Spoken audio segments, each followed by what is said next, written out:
നമുക്കിന്ന് നല്ല വെറൈറ്റി ആയിട്ടുള്ളൊരു ലൈം ജ്യൂസ് തയ്യാറാക്കിയാലോ. യെല്ലോ കളറിലുള്ള ലൈം ജ്യൂസാണ് തയ്യാറാക്കുന്നത്. ഇത് നല്ല ടേസ്റ്റാണ് കേട്ടോ കുടിക്കാനായിട്ട്. അപ്പോൾ എല്ലാവരും ഒന്ന് ഉണ്ടാക്കി നോക്കണേ. വീഡിയോ ഇഷ്ടമായാൽ സബ്സ്ക്രൈബ് ചെയ്തൊന്ന് സപ്പോർട്ട് ചെയ്യാൻ മറക്കരുതേ.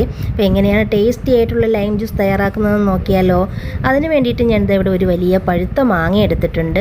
2 നാരങ്ങ, ചെറുതായതുകൊണ്ടാണ് 2 എടുത്തത്. വലുതാണെങ്കിൽ ഒരു നാരങ്ങ എടുത്താൽ മതി. ഒരു ചെറിയ പീസ് ഇഞ്ചി, മധുരത്തിന് വേണ്ടിയിട്ടുള്ള പഞ്ചസാര, നല്ല തണുത്ത വെള്ളം. നമ്മളിതിലേക്ക് ചേർത്ത് കൊടുക്കുന്നത് പകുതി മാങ്ങയാണ്. ഒരു കളറിന് വേണ്ടിയിട്ട് മാത്രമാണ് മാങ്ങ ചേർത്ത് കൊടുക്കുന്നത്. ഫ്ലേവറിനും പുളിക്കുമൊക്കെ അനുസരിച്ചിട്ട് നാരങ്ങ നീര് ചേർത്ത് കൊടുക്കുക. ഇതിലേക്ക് മധുരത്തിന് വേണ്ടിയിട്ടുള്ള പഞ്ചസാര, ഞാനിവിടെ 2 ഗ്ലാസ് ജ്യൂസാണ് തയ്യാറാക്കുന്നത്. അതുകൊണ്ട് 4 ടേബിൾ സ്പൂൺ പഞ്ചസാരയാണ് എടുക്കുന്നത്. അപ്പോൾ നിങ്ങൾക്ക് എത്രത്തോളം മധുരം വേണോ അതിനനുസരിച്ചിട്ടുള്ള പഞ്ചസാര ചേർത്ത് കൊടുക്കാം. ഇഞ്ചിയും തണുത്ത വെള്ളവും കൂടെ ചേർത്ത് നല്ലതുപോലെ ഒന്ന് അരച്ചെടുക്കാം. എന്നിട്ട് ഇതൊന്ന് അരിച്ചെടുക്കണം. ഈ കൊത്തൊക്കെ അങ്ങ് മാറ്റി വയ്ക്കാം. ഇതുപോലെയാണ് നമ്മുടെ ലൈം ജ്യൂസ് ഇരിക്കേണ്ടത്. മാങ്ങയുടെ ഫ്ലേവർ ഒരുപാട് ആവണ്ട, കുറച്ച് ചേർത്താൽ മതി. ടേസ്റ്റി ആയിട്ടുള്ള ജ്യൂസ്